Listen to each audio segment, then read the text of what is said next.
Hello and welcome to the Death Priestess Society podcast. My name is Freia Serafina, and I am so excited to get started with this podcast. First and foremost, thank you so much for being here. I'm really pouring my heart and soul into this project, I'll call it. I want to call it a project because one of the things that I'm going to talk about throughout the course of this podcast is the ability to let things die. Literally, the ability to let things die, the ability to let things go. Either they've finished, they have served their purpose, or maybe they are no longer serving any purpose, or maybe they never did, but you just thought that this is what you had to do. And I think sometimes that as a society, we hold on to so tightly things that either we've put a lot of work and effort into, time, work, effort, sweat, blood, tears. And so we think, I can't just let this go. Look at how much work I put into it. I can't just let this go. And so we don't. So we suffer. And I also think as a society that we are told that we have to go down a certain path. This is what we're good at. This is what we do. This is what our parents want us to do. This is what our friends are doing. This is what our partner wants from us, blah, blah, blah. And we never, sometimes ever, figure out what it is that I want to do. What makes Freya happy? What fills Freya up with joy? Drinking this raspberry leaf tea because I woke up with my period today. That's what's bringing me joy and pain all at once. But we never really truly discover, many of us, our life's purpose and calling because we block ourselves from doing so. Because in order to discover our true calling, we have to have a lot of projects. We have to have a lot of projects, and a lot of those projects have to fail. They have to fail spectacularly. They have to fail like fireworks going off in your face sometimes. And that's the scary thing that we would like to avoid. We don't want to feel the pain. We don't want to go through the misery. We don't ever want to admit that we were wrong or we've made a mistake. And sometimes the things that we have to let go of in life are not even about making mistakes, but I think we oftentimes associate it with making a mistake, which then it's somehow our fault. We have failed in some way. We made the wrong choice. We said the wrong thing. We moved to the wrong place. We took the wrong job. We got the wrong degree. We entered the wrong relationship. Blah, blah, blah, blah. All of those things, right? And coming to that realization is really, really painful. But I'm here to tell you that it's not your fault. And none of those things were mistakes either. And I'm actually not a subscriber of everything happens for a reason, unless we can all agree that sometimes the reasons are that we're dumb and we make choices. And also sometimes things happen to us that we can't control. I think that there can be lessons learned even in situations where it wasn't our fault or things happened to us. But I don't think that every single thing in life is a lesson. But I think there are really big lessons and really big patterns. And I think because of fear of this idea of death, we don't want to recognize the patterns.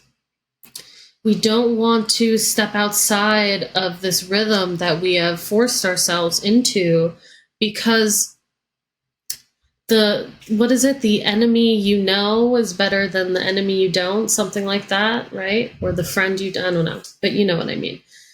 It's easier sometimes to sit with the pain of things that we know already. Well, I know how to handle this. I know how to deal with this. I know how to deal with this bad relationship. I've been doing it for so long.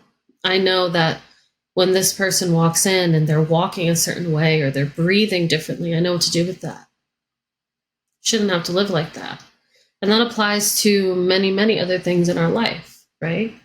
That applies to jobs that are sucking our souls out of our bodies. That applies to the same old apartment you've been living in for the last 3 years because of the fucking housing crisis. And you're too afraid to downsize or move in with someone else or whatever it might be. That also applies to not just intimate partner relationships, but friendships. That's the hard one. The hard one a lot of the time is friendships, family relationships, your goals and dreams, and most importantly, your relationship with yourself. What is your relationship with yourself like? Is it good? Does it leave you wanting something? If it's left you wanting something, you've come to the right place. You have come to the Priestess of Death, who is going to help you transform all of these wants, all these desires, all this pain into power. Now, this is just a podcast, right?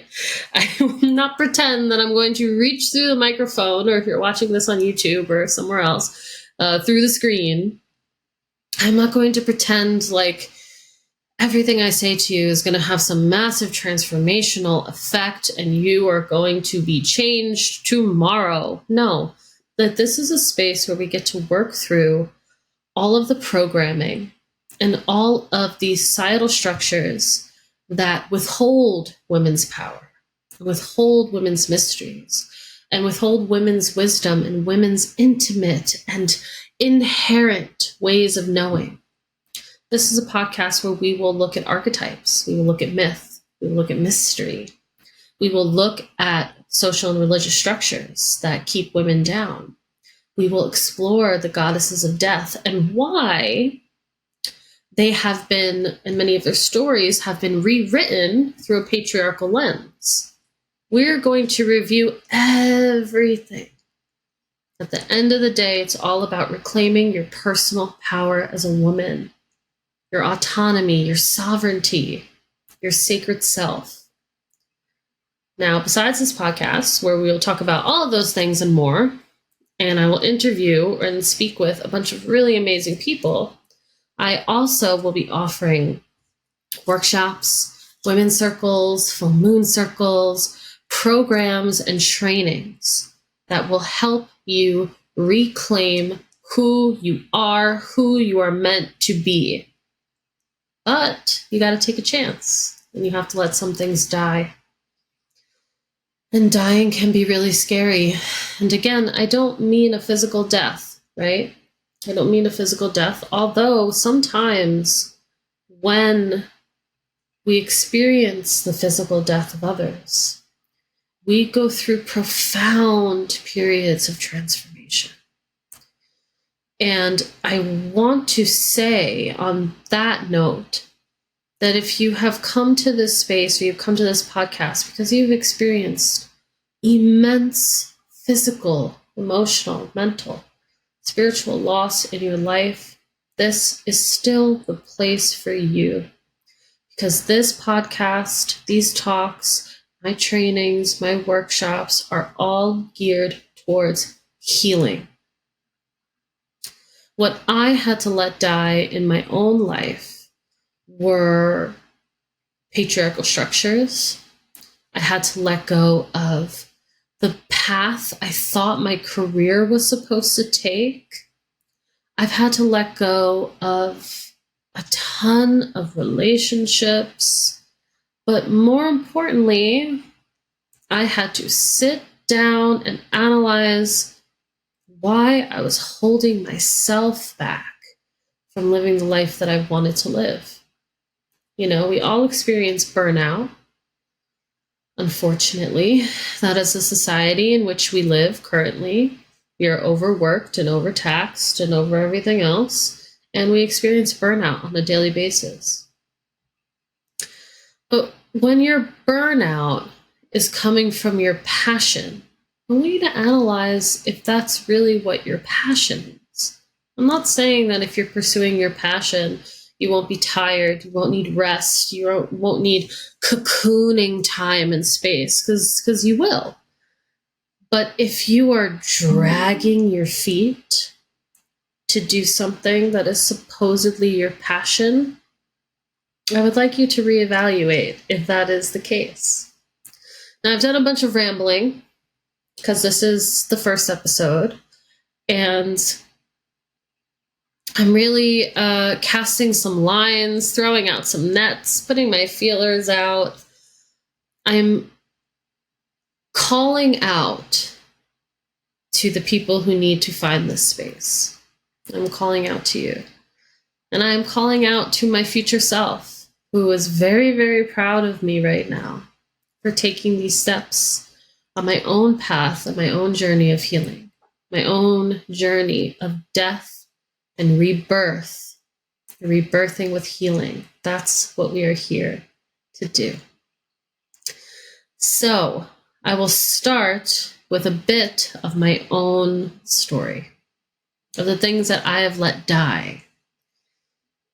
Most recently, I was sitting around, and mind you, this spiritual death that I am in the thick of experiencing has been going on for years. Years and years and years. I've been on a path in my career, in my relationships, in my life, in what I thought was my calling. Oh, excuse me, it's a long day. In my calling, in my spiritual practice, in my goddess worship, in my physical health. I've been on, you can think of it like 30 different streams running into an ocean.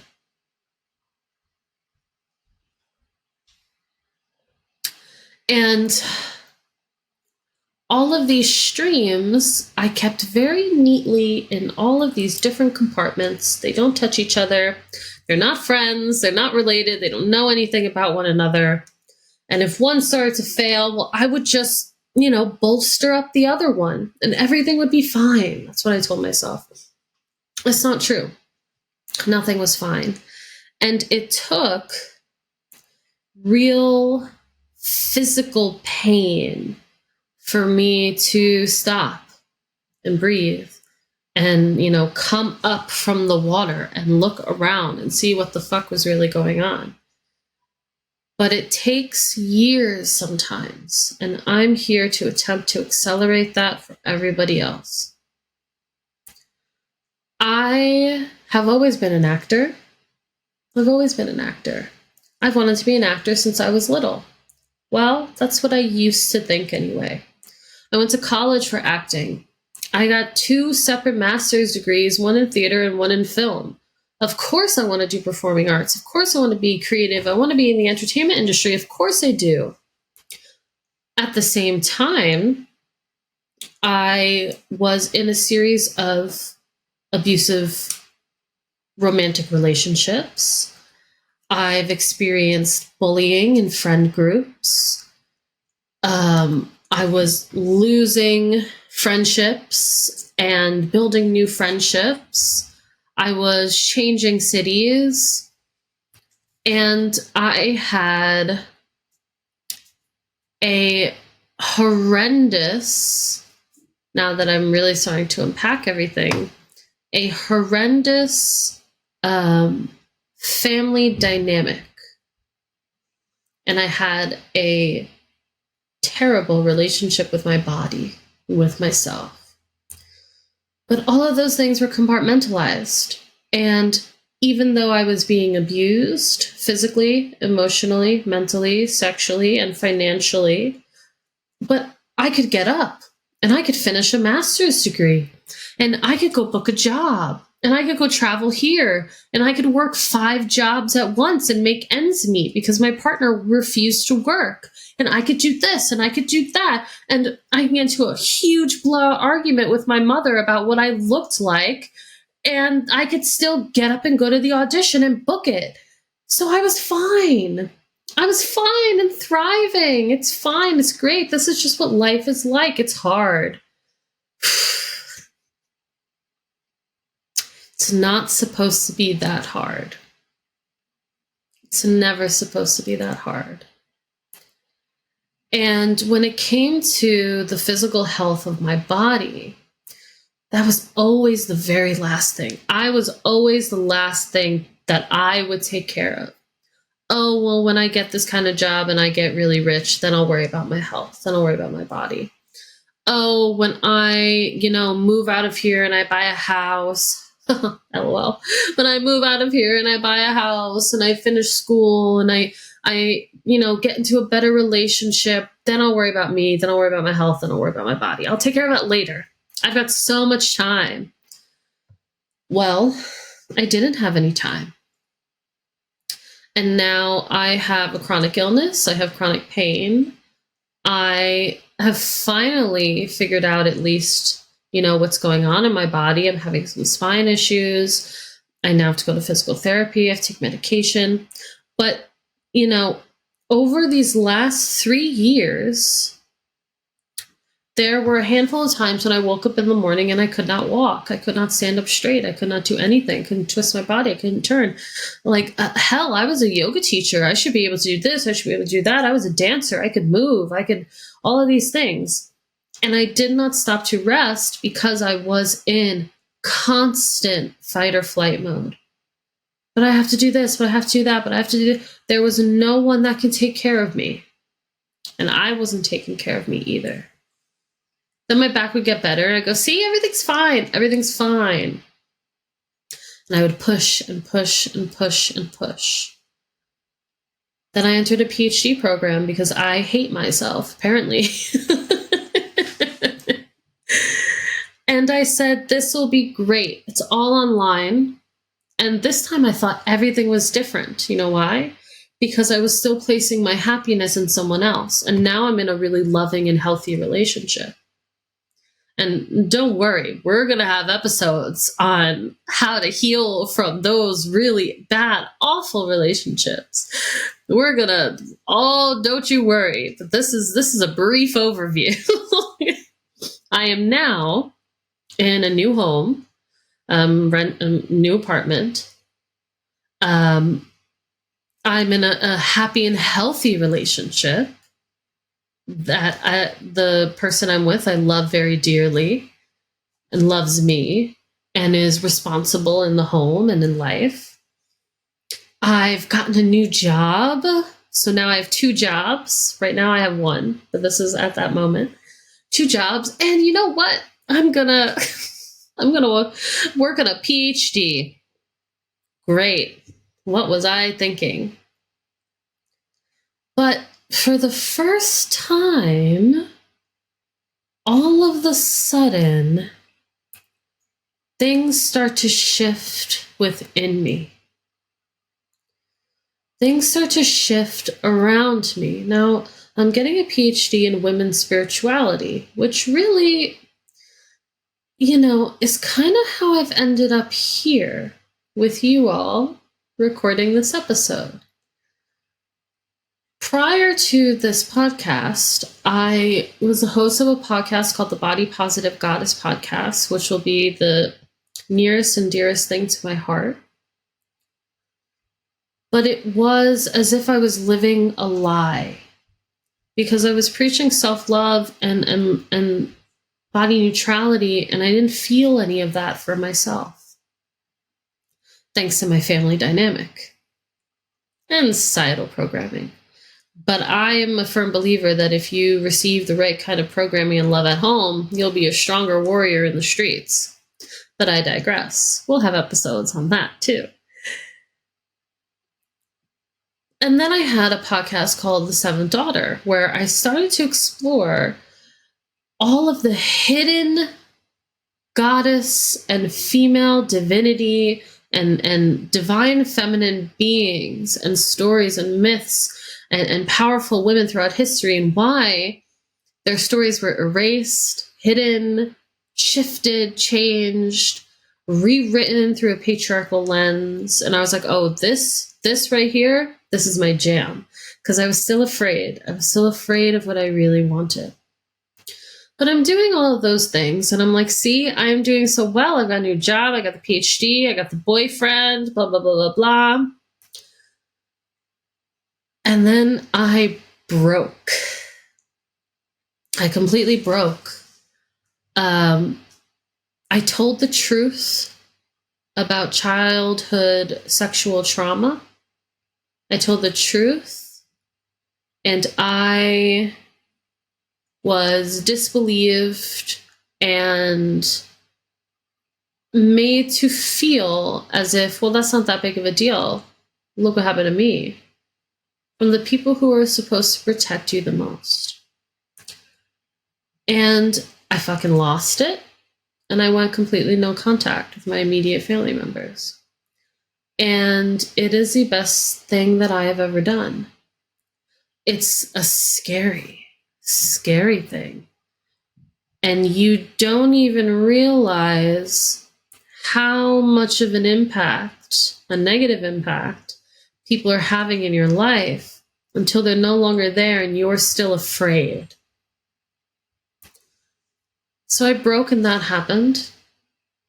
I couldn't walk. It's as if I felt it in my body. My spine went again. I had to quit one of my jobs. I got a promotion at work, the other job, which meant that I was doing more than I should have. My dog passed away. It was horrible, horrible, horrible, horrible. But I still made it through. So I'm still telling myself, everything is fine. Look at you, you're a champion, you're a warrior. You got a 4.0 and a PhD, and you've got a new promotion at work, and your boyfriend is holding it down, and you've got this newfound freedom from your family, right? All of these things. But I still couldn't walk. Not properly. First it was my feet, then it's my legs, then it's my spine, then it's this, then it's that. And no doctor takes you seriously. You know, if you're a little bit heavy, and if you're a woman, good luck. And it's within this last year where everything unraveled, everything fell apart, and everything died.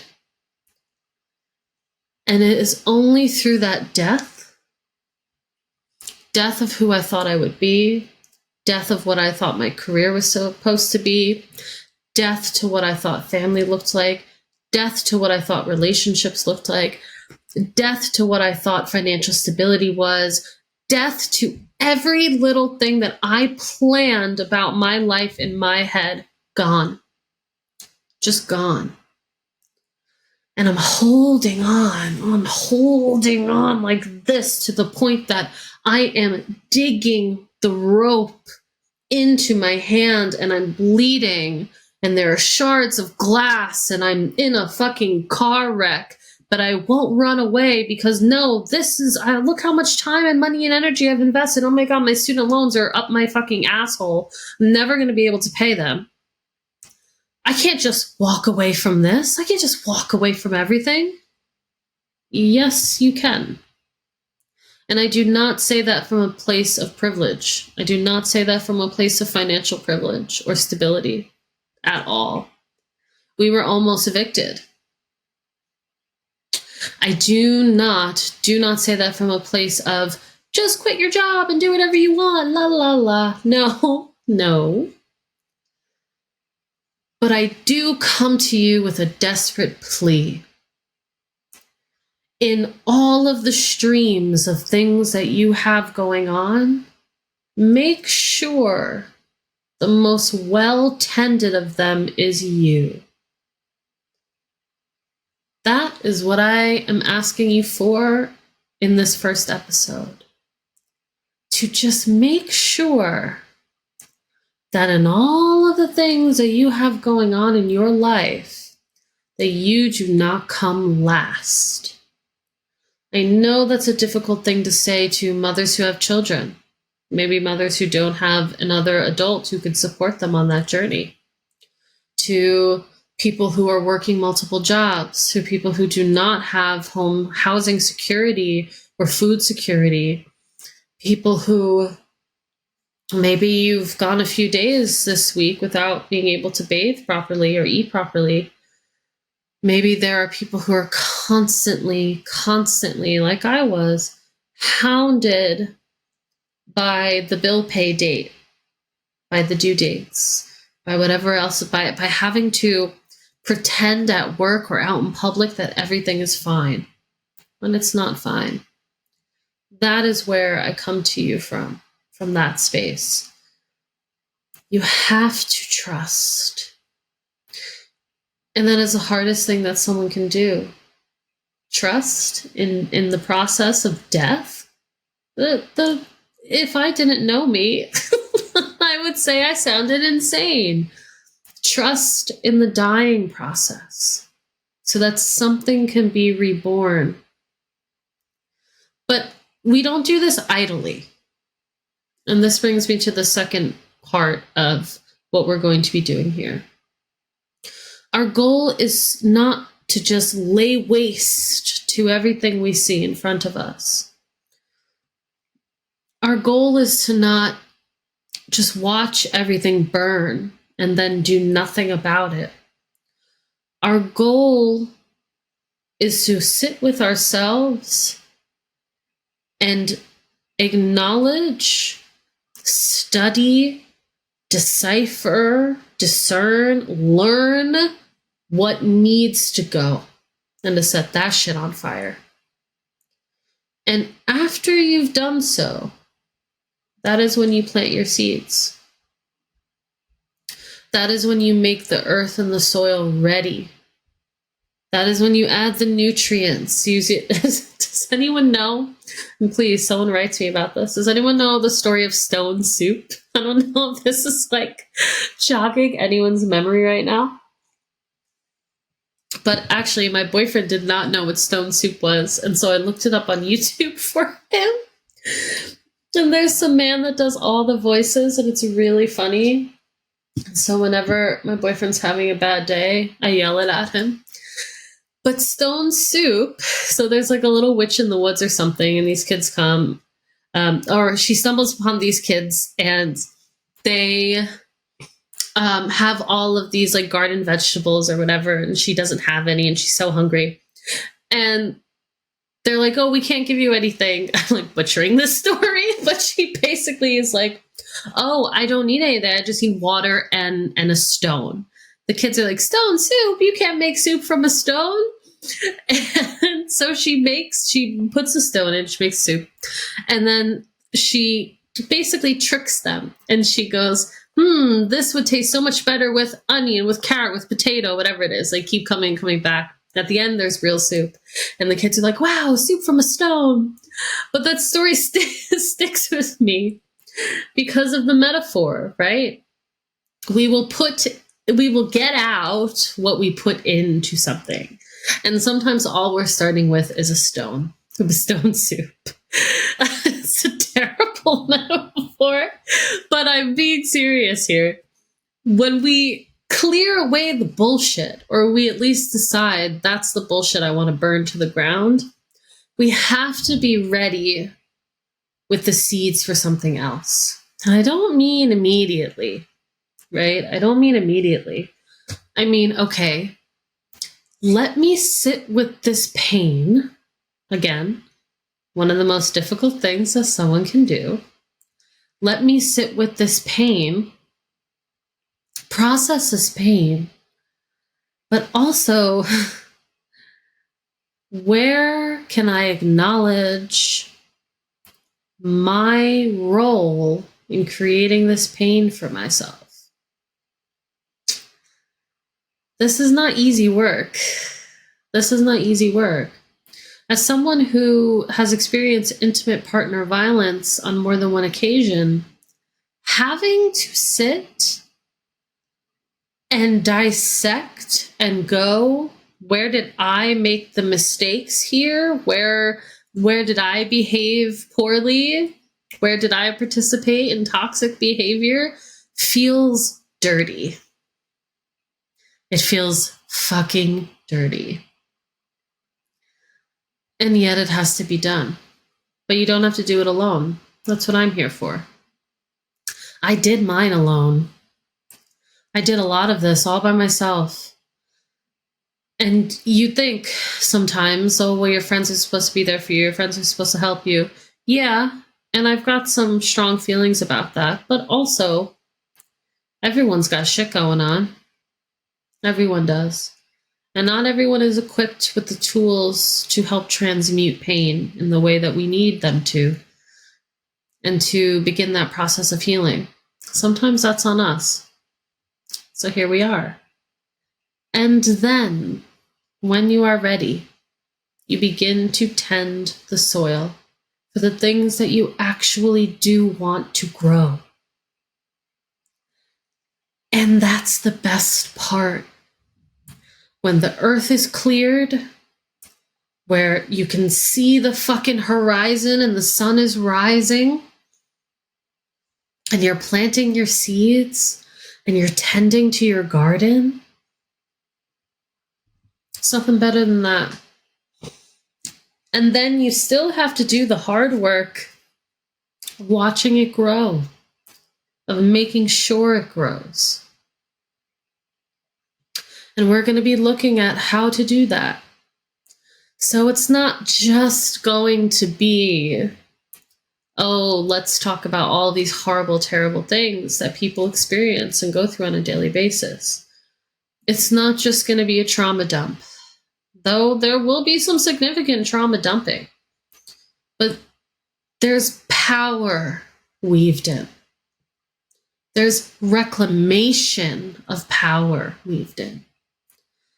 There is the exploration of dark, death, mother goddesses, divine feminine beings, goddesses and deities that are angry, that are filled with rage, that are hungry, that have the ability to destroy mountains, move the masses, enact change. And it is from them where we will draw our power and inspiration to keep going, to forge our own new paths forward in the process of healing. That's why we're here. Because we truly can't go out and change the world in the ways that we want to if we cannot tend to ourselves. So we will step onto the path of death so that we can be reborn. And I am here as your guide, as your personal priestess of death. This is where we begin. This is where we start. And I thank you for being on this journey with me.